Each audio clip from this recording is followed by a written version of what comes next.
Hi everyone, it's Kristine Hartman with At Properties, Christie's International Real Estate. I'm your Fox Valley real estate expert, and today I'm live. I haven't been live in a while, but we are live. We are here with Katie Rose and Liam Sheridan, local singer-songwriters who, if you are not familiar with our series, you can go back on my Instagram page, or Katie, I believe, has it in her archive. The original interview with Katie, but we're back again. Liam and Katie have come up with a duet, right? And they're releasing it June 6th, and we get to listen to it first. But first, we're going to have some conversation and just get to know them.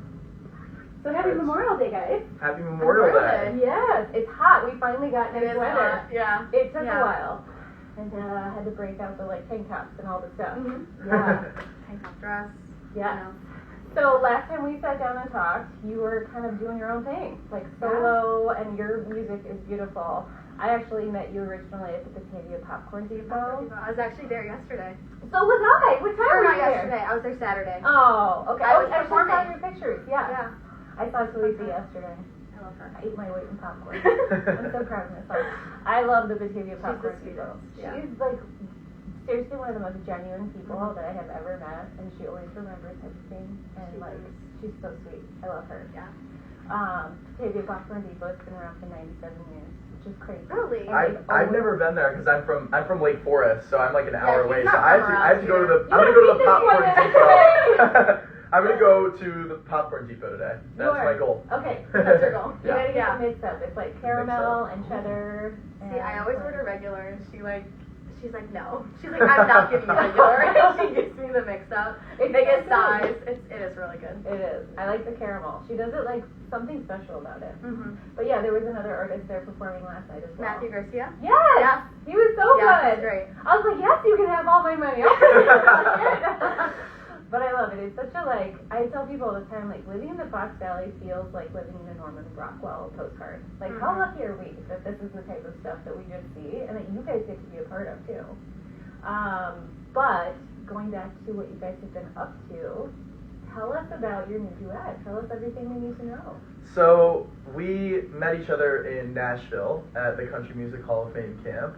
So we were kind of writing songs together. We were kind of in the same group, so we had the same mentor, Paulina Jane. Okay. So she's incredible. You should check out her music. Tell me more about her for a moment.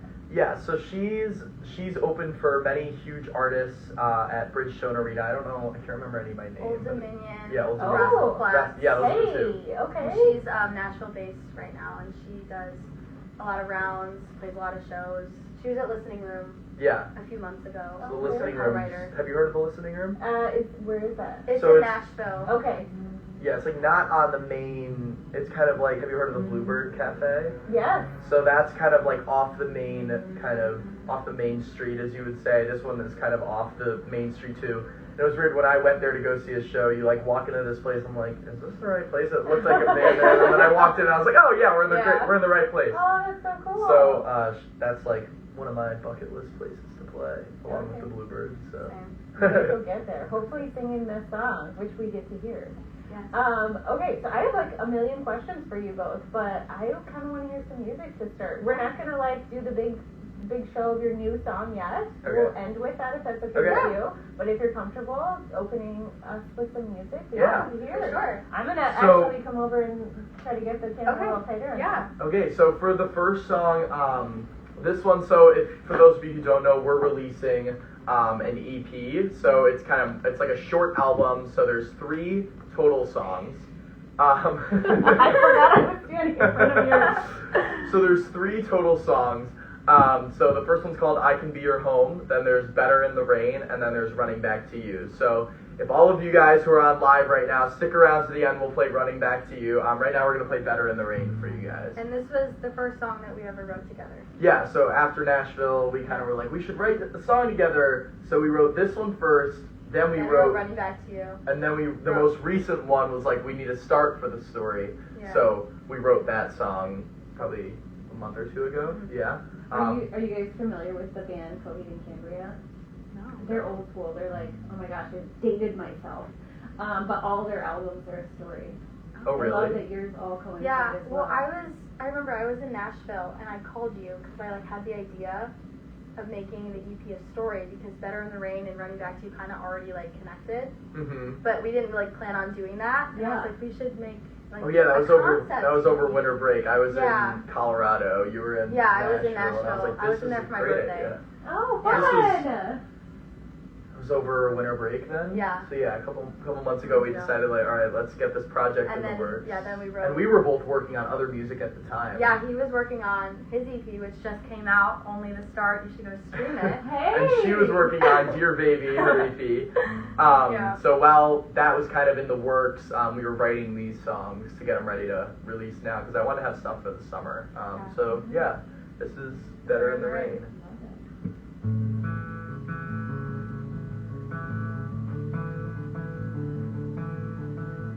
String marks on my fingers. Last night's feeling lingers. I can't believe I let it get to me. God, it hurt. Free falling from the sky.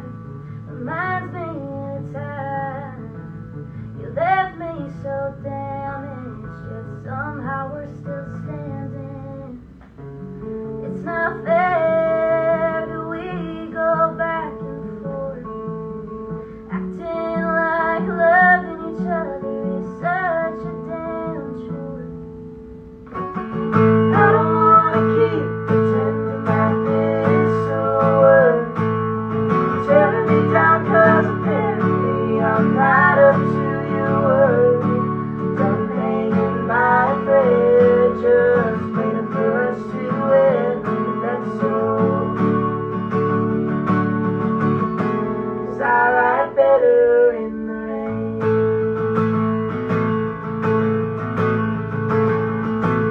Playing the games I'm playing, the tricks on myself.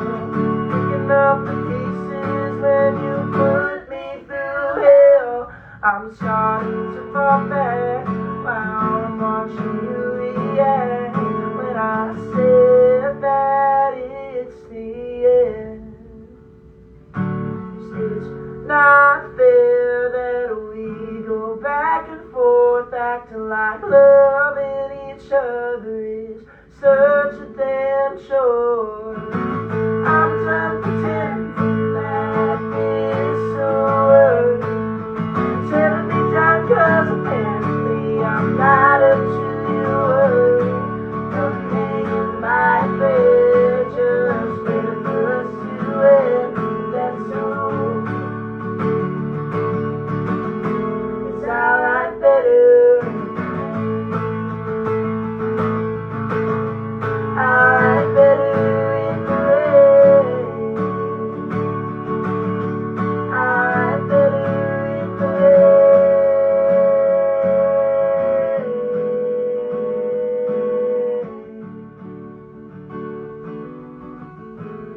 I write better in the rain. Yay! I love it! So That's- beautiful. It's coming out with the rest of the music on June 6th. Okay, June 6th. Whoa, Sorry. just put that anywhere.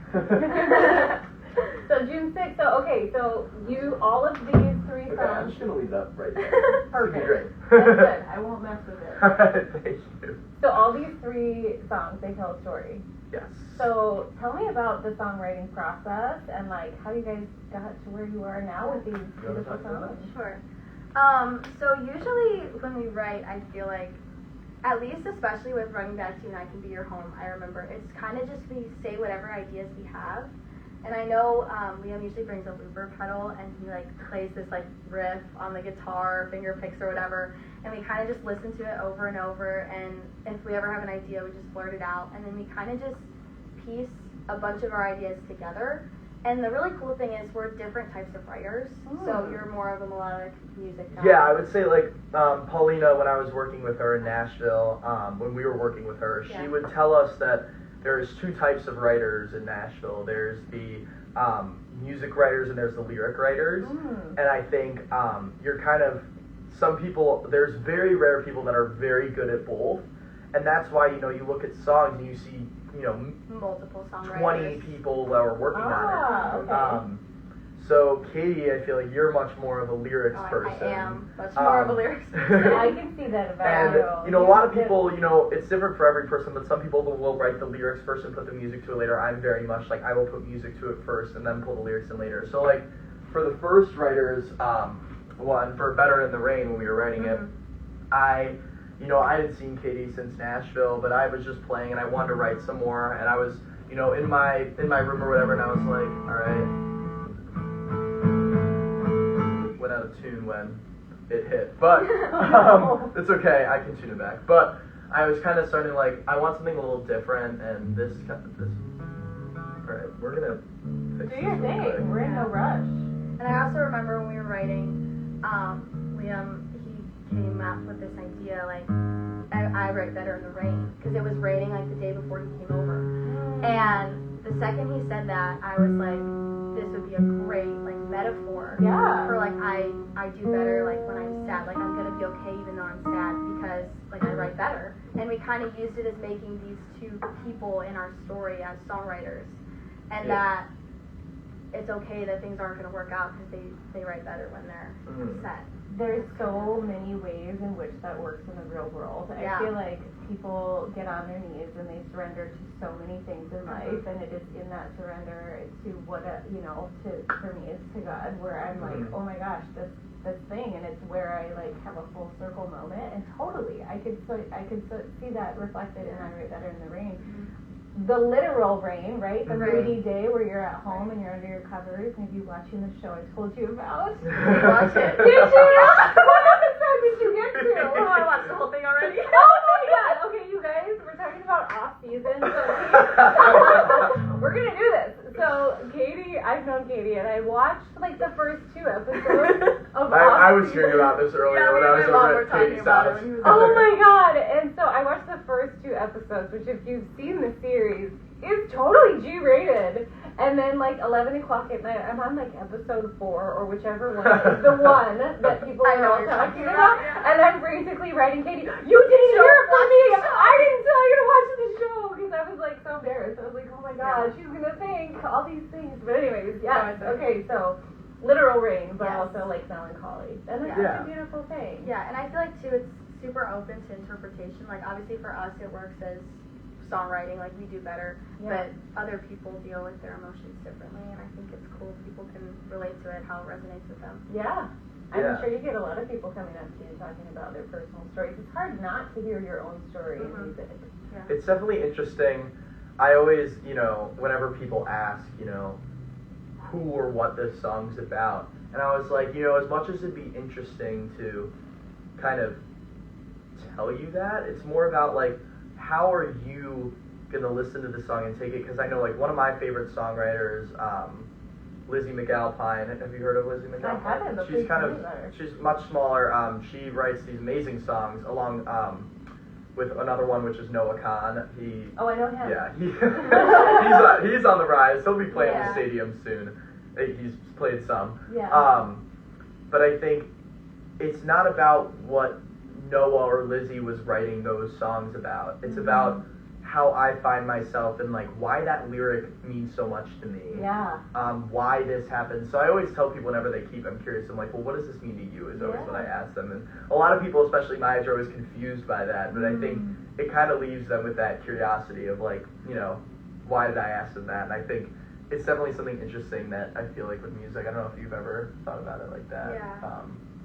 But I think everyone has their own story that I think that's how when I try to incorporate in my songwriting is like, even though it's specific to me, I know that it's gonna like relate to somebody else because I know somebody else has gone through something like this. And that's always been my goal with music. As I said, like I could play the biggest stadium or the smallest stage, and the only thing I really want to do is have one person say that this song meant something to them, and that's like my biggest goal. And I think to have someone say like, you know, these lyrics meant something to me, they meant something in my life, and it changed my perspective, because that's what, you know, songwriters did for me, especially for a lot of situations. So music that's transcending beyond time. I feel like there are so many songs that I've heard throughout my life that take me back to a chapter in my life where it was happening, and it's like time travel. It's like I hear a song and I'm like, oh, I'm transported right back to high school or my college or whatever, like my babies, and that's really cool. And your music does resonate with so many people. I've heard it, I've seen it at your show. I just said it to you. You guys were rehearsing earlier, so it's very cool.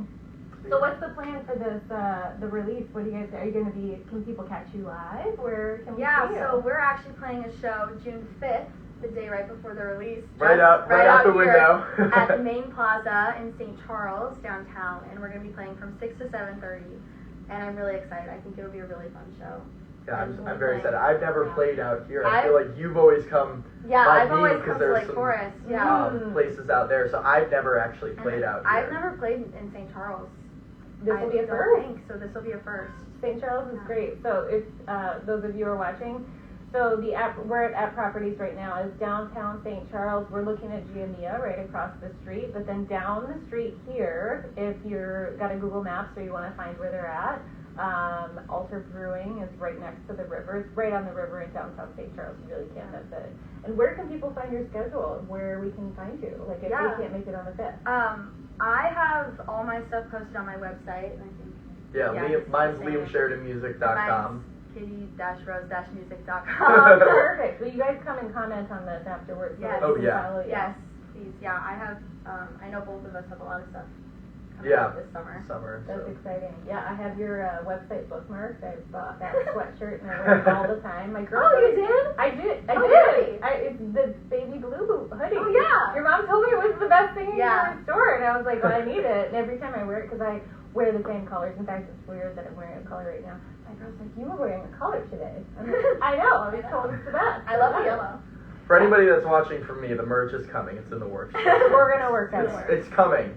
Yeah, very good. Okay, well, do you guys want to take us out, or is there anything else we should chit-chat about? I mean, do you want to talk about... Do you want to talk about production? Yeah. Liam produced the whole EP himself. That's incredible. It's very impressive. Thank you. So the EP,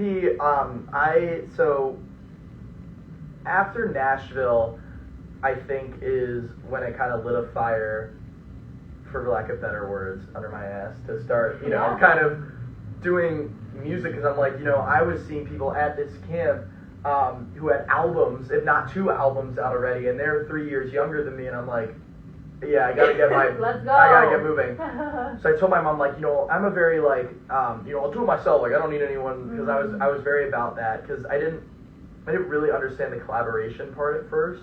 Now, obviously, like, I love collaborating. I think it's, like, it's something that I was always like, oh yeah, all those other songwriters will do it with other people. I want to do it on my own. And then I'm like, well, am I doing it for my ego, or am I doing it for a good song? I think it was, and I was like, well, obviously, I want to make an amazing song, and I want to touch people's hearts. And I think no matter how many people are involved, you can still do that.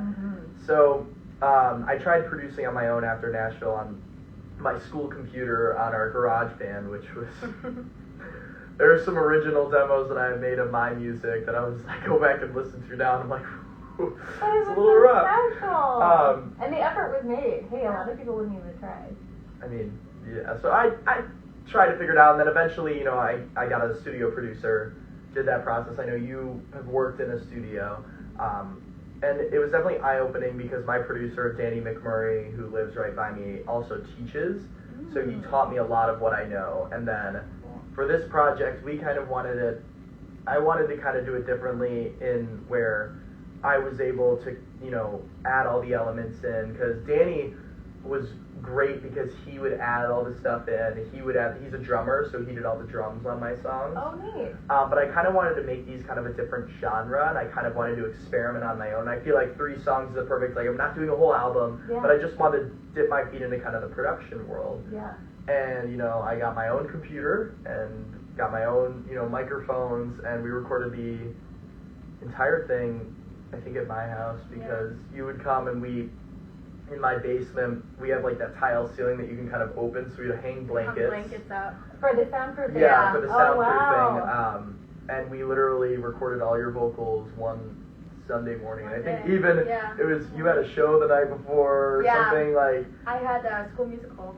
Oh Oh, yeah, the yeah. last night, and we both got. It was probably like 9 in the morning. We both and she got there, and I was just like, scary. and I was like, Hey, are you we remember the gonna do episode of Friends where Phoebe got a cold and then she Yes. tried For It's a sexy, for thing! sexy rap. Yeah, she was It is like a trying thing. to wipe snot on Yeah. her face. Yeah, Yes. I know what you're talking about. That's my favorite show in the world. It's so good. I love that show.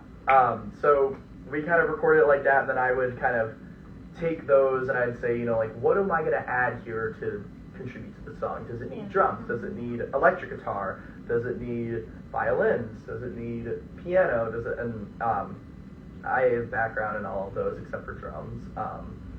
So yeah, I think I just did my best with the drums, and then everything else. I loved producing. It was so cool to just be able to say that this is totally made in a room. That's and I think the product that we produce, I feel like it's pretty good for being made in the room. And It's really good. I want to be Yeah. able, because I know other musicians that are kind of like, oh, I don't want to pay for the studio time. I don't want to do that. And I'm like, people are like, it's impossible to do from your room. And I'm like, well, yes and no. I told my mom, I'm like, well, instead of investing in more studio time, let's invest in just some of the bass equipment. That makes so much sense. And I was like, I know that it's not about you can't do it. It's about having to take the time to learn how to make it sound good in that room. And I think that goes for anyone, trying to produce or be a musician out there. Like, don't ever think that the equipment itself is holding you back. I think it's much more like, if I got a better guitar, I would sound good. No, it's not necessarily the case. And then also, if I have a better microphone, it'll make the vocals sound better, which, again, there's certain things that will do that and there's certain things that won't. So I think I definitely wanted to also kind of take a reach out to the producing side of people and kind of be like, no, you can do this.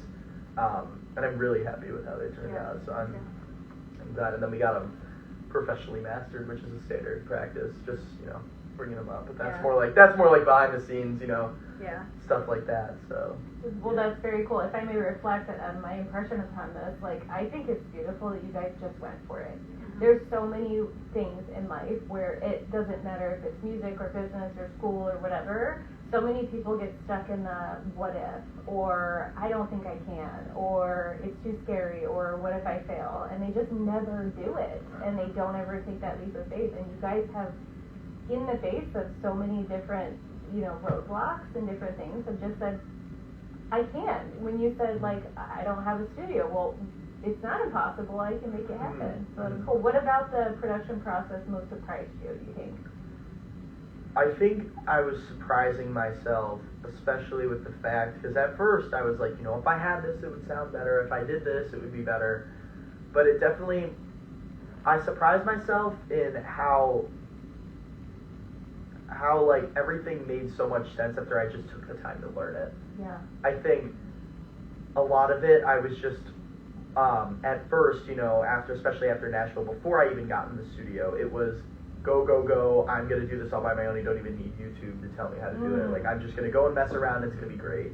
And I think, especially, that's how, you used to have to go roll the tape, you have to be in a studio, you have to have all that equipment, but now you can do it from your room. It's all about, taking the time to say, okay, I think it was a lot of the compare and contrast. I would take one of my favorite produced songs, play mine next to it, and say, okay, why doesn't it sound like that? I'd be like, the vocals sound too airy, there's way too much echo, there's not enough echo. Yeah. Now there's,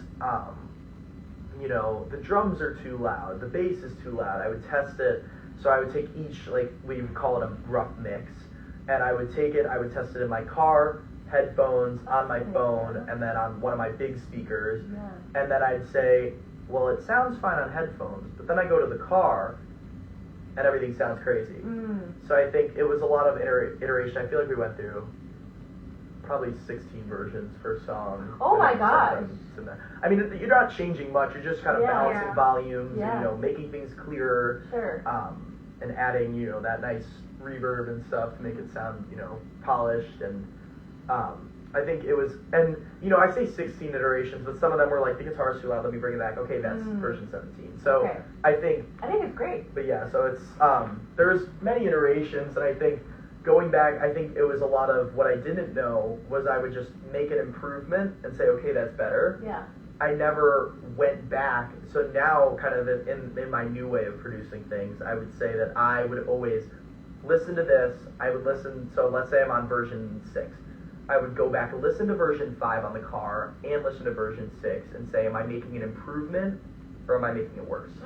Because sometimes when you listen to something so many times, you become numb to it. Yeah. And I think sometimes I have to literally just go to bed, get up, wait the whole day, and then that night come back to it and say, that's why. I think a lot of the times, more than being at the screen working at it, more taking a rest and taking in other production throughout the day, like listening to music, coming back to it, kind of revising it as that. Fresh ears. Yeah, fresh ears, I would say. Yeah, and I don't know a lot about music evolution, but I do know that music has changed decade over decade, and it always sounds a little bit different, and I think that probably part of that evolution is due to the fact that people don't just do what everybody else is doing. They're forced into innovation, whether that's because they don't have the resources to do it like someone else has, or because like you guys, where you're just like, I'm not watching YouTube, I'm not going to go do what everyone else has done, I'm going to do it my way. And then you come up with like this new sound, this new song, which I think is beautiful. Very cool. How do you know when it's done though? Like, you know, it's like an artist making a painting. Yeah. Like, how do you know that that was the final brushstroke? You know what I mean? Why don't you talk about why don't you talk about the songwriting first? How do you know when a song's done? Then I'll talk about the production side of it. I think for songwriting, at least like for me when I write alone, there's always something that I'm going for in my head, and even if I can't quite like pinpoint what that is, like what I want it to say, what I want it to sound like, I know that there's something that I want my like product to be. Yeah. And once it happens, like you just know. You're like, that's what I wanted to say, that's how I want this to sound. Like sometimes I'll be writing and I'll just like have a voice memo going and I'll kind of just sing through what I have, and sometimes it'll feel natural to like repeat the chorus, like that's what we do a lot, or like after the bridge go back into just the second half, or like make a completely different intro, or sometimes like start the song the same way it ended. Like it'll kind of just, for me at least, it'll flow. And I think for us when we wrote, a lot of it was like we had such a specific story we wanted to tell, because we would always sit down and be like, what do we want this song to be about? Yeah. And we would talk about it. We would talk about it before. And honestly, a lot of our writing was just us like making this story. And then we used that and we wrote our lyrics and we figured out what we wanted to say before we actually said them, and figured out how we were going to say that. And like I feel like for us, once it clicked, it clicked. Yes, like, I think we're very much. And this is interesting because I feel like before I would always be like, okay, I have a song now. Okay, I'm gonna write today. Like I didn't have like a schedule. This was like, I'm driving an hour. We're gonna write a song. I love that so much. And then we would go sit around for probably 3 or 4 hours, being like, what are we gonna write about? You know, let's go get some food. You know, let's do this. And then finally, I'd be like, okay, here's the guitar part that's been in my head, and I'd be like, this is, you know, I Can Be Your Home. I was just like, okay, this is like, I feel like if we have like something rolling like it, then like, and then like, getting that melody, and then I was like, I wanted to go higher. And I was like, well, do we want the vocal to go, or do you want it to be different, like something like that, like. So cool to watch you guys. I'm sorry. I'm like totally sick. I'm like, oh my god, I don't know how to play any instruments, and you have such a beautiful voice. Oh, thank you. You both do. I mean, it's really cool to sit here. Sorry. So Yeah, but also I feel like with us too, we would like have our moments where we would get distracted a lot, and then we would. I'd be like, can we like? We would also just randomly start like going into like random tangents and like deep conversation, and then we'd like circle back and we'd lock in and we'd finish a chorus, finish a verse in like 20 minutes. Oh, I feel like one of my favorite memories was with Running Back to You, which we're gonna play here in a few minutes. It started out like. What was it? I don't know. Yeah. I was like, we had this nice melody, but then I was like, okay, like, how are we gonna build this? It can't be that for the whole song. So then I was like, what if I go like,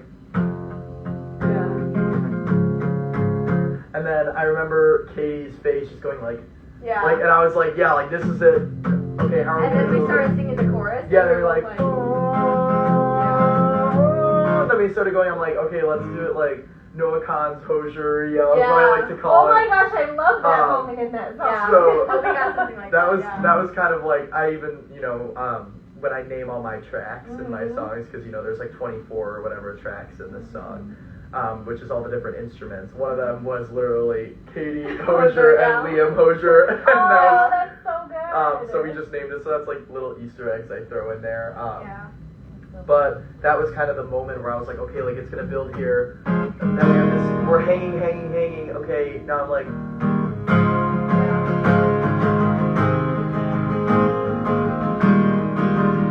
Then I was like, okay, like I feel like we can't have it low. It needs to be like, I feel like we need to be commanding that, like I Yeah. can't forget, Yeah. like, and then the words, sometimes I feel like this happens a lot with me. Like I'll be sitting. I remember one of my past songs called "Something Like a Love Song," which was on my EP. I remember sitting for literally 4 hours on the floor facing my ceiling, and I would, I would have it. It sounds like I would be like. Okay, I'm like, what is this gonna do? I'd have it looping on a speaker. I'm like, no. And then finally, I would come up with the first line and be like, okay, like that. And then the whole song would be done in 30 minutes. And I feel like Oh my that gosh, was that's Yeah. so interesting. that was the That's thing the with thing that us. we would do. I feel like. I remember we were running back to you. We didn't have like any ideas, and I remember Oh my we were gosh, it's we were like 8 hours we we were were sitting in this 8 room. hours. We were And at we his were house, like- and he was playing the looper, and we're both just sitting on the couch on our phones, like no ideas flowing. Oh god. This was just literally playing for literally 8 hours Like straight. it was so. Or it was and I'm like, And like, I just don't have we would any start ideas. writing things, and then we both like wouldn't be it'd into be like, it, it'd and be like, he'd it's be bad, so- it's not good. And I was like, and he was like, yeah. and then we literally, I feel like it's always the lunch break in the day that Yeah, we'll go out and get At what lunch. point do we eat pizza rolls and just give up? Well, Yeah. actually, we do always eat pizza. We're at least. Yeah, we eat a lot of pizza. But we literally go and eat pizza, and then I We come would back and be go like, and eat pizza, and what then- about like Joe Pascal? And then we'd be like, oh yeah, We were like, yeah, and and the then we song's started- done in yeah. 45 minutes. And then yeah. Tops. I mean, I Just feel came like, Yeah. together. yeah. That's cool. You guys have definitely got energy that like flows well together, and I Mhm. think both of the like talents that you've been given work well together. Mhm. Thank you. I also feel like we're always like on the same page, especially now because we Oh, play with yeah. each other a lot. Yeah. Like when we wrote "I Can Be Your Home," it was very like once we locked in, it was like Yeah, because we're I on feel the like same page. Better in the Rain. I mean, I had never done a co-write I had session never before done a besides real co-write with either. Paulina, the mentor, who kind of is more guiding. Yeah. Yeah. How do you do a co-write? How does this work? And I've always, like, I saw this tip once on, I don't know, Instagram, and it was always like, come with like 2 to 3 ideas. So I'd always come with some guitar Yeah. ideas, and I would come and just be like, like, what are these songs? Like, I remember I'm being like, okay, Better in the Rain. Like, let me bring that to Katie tomorrow and see what she, Yeah. And I think we were like, let's write about 2 songwriters, and I think Better in the Rain, so it kind of tells. I spoil it. yeah. Okay. Go for it. So, I Can Be Your Home was the latest one we wrote, but Better in the Rain was the first one, and it was a breakup song Okay. about these 2 songwriters, and kind of how they navigated that. Like, they write Better in the Rain, so like I don't even want you in my life anyway. It was kind of like the message. Yeah. Interesting. It's kind of like we know we're not right for each other, and it's okay Yeah. if it hurts because we do better in the rain. We write better when we're sad. So like, just break up with me so then I can write a song about it. It's Oh like my God, how that kind of. Isn't that how Taylor Swift made her entire career? Just like heartbreak after heartbreak. Yeah. So we wrote that, and then we wrote Running Back to You, which was kind of like after Better, like it's after the breakup. It's like I can't, I can't stop thinking about I can't you. stop thinking about it. Oh. Like I I This want is where to. the stories collide. Yeah. Yeah, But so we then- did it on accident. Then we did it Okay. completely on accident, not meaning for them. And then Katie gave me that call, and we were like, yeah, that could be the breakup, and then like the song after, and then we were like, well, now we need to write how they met. So then we got in that room. I feel like we locked in pretty I think quickly we locked in because quick we for were that like, song. let's do it. And then I was like, okay, I have this. What do you think? And I was like, I love it. And then And then I was like, okay, let's do that. And then yeah. and then that song, I feel like, because we know each other so well that we were like, Yeah. okay, let's do this. Wait, no, that's bad. Let's do Yeah. this. And then kind of write that, and then I'd, bring the piano in, the violins, Yeah. I'd get the electric guitar, and kind So of weave cool. in stuff like that. It's so. incredibly beautiful. You guys were rehearsing earlier, and I was standing in the hallway. It was just like full of goosebumps. Like, Thank just you. so amazing. That So, means a lot. can we share Yes, this? let's Yeah. Everyone? Okay. So, everyone who's on there, this song is called Running Back to You. and this is coming out on June 6th. So here's the full unreleased song. You guys get to hear it if you're on the live. Here we go.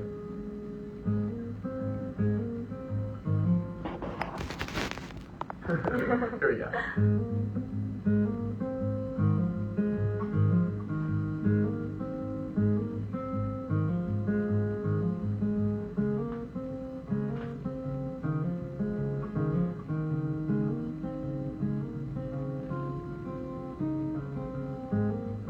Drove past your old road, a place that used to feel like home. You hold me as we dance around your kitchen. Now it feels like a part of me is missing. It all comes back to me. Forgetting you isn't easy. The smell of your perfume. I knew that I'd wind up missing you, missing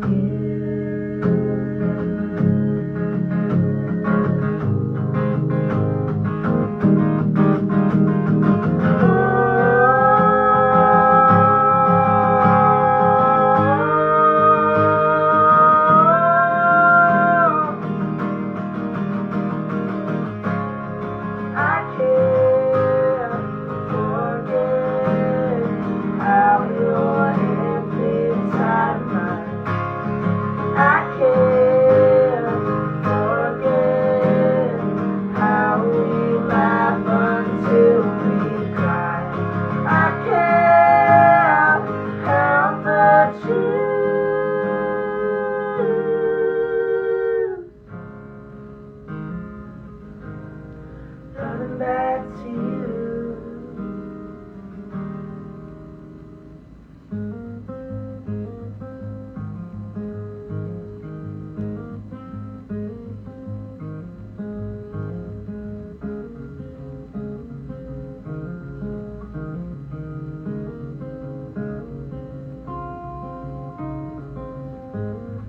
Wanna leave a message at the tone. Can't seem to find the words on my own. Haven't heard that voice in a while. My hand is still frozen over dial. Stopped at the bar downtown, trying to drown the memories out. The smell of whiskey filled the room. Took me back to kissing you.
So good, you guys. I love it. Thank you so much for having us. Oh my Yes, gosh, thank you so much. so honored to just sit in the room and listen to this, and you guys just thank you for coming out. I'm gonna do what Hot Ones host does and let you guys take us out. You can say what you want to say. Where can people find you? Where all the things? Yeah. Yeah, so I mean, I'm Liam Sheridan Music on all platforms. I'm Katie Rose Music on all platforms. So, and this song will be out anywhere you get your music. So, those 3 songs will be out. If you're in Chicago, it'll be 11 p.m. on June 5th. And we'll be around. We'll probably be live streaming or something at 11, just for fun after our show and things like that. So, we'll see you guys when these song releases. We'll have some more snippets coming for you guys soon. So thank you guys so much for watching, and thank you so much for having us. Oh, you're welcome. Thank you, everyone, and have a good Memorial Day.